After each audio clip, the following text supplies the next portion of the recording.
flood warning for southeastern Butler County in southwestern Ohio, west central Warren County in southwestern Ohio, until 12:45 p.m.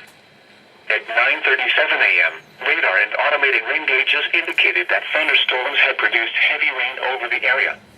Heavy rain continues to fall with another 0.5 to 1.0 inches possible. Runoff from this excessive rainfall may cause flash flooding to occur. Some locations that will experience flooding include Hamilton, Middletown, Fairfield, Mason, Monroe, Trenton, Westchester, Williamsdale, Old Westchester, Four Bridges. Move to higher ground now. Act quickly to protect your life. To report flash flooding, go to our website at weather.gov/ILN and submit your report via social media when you can do so safely.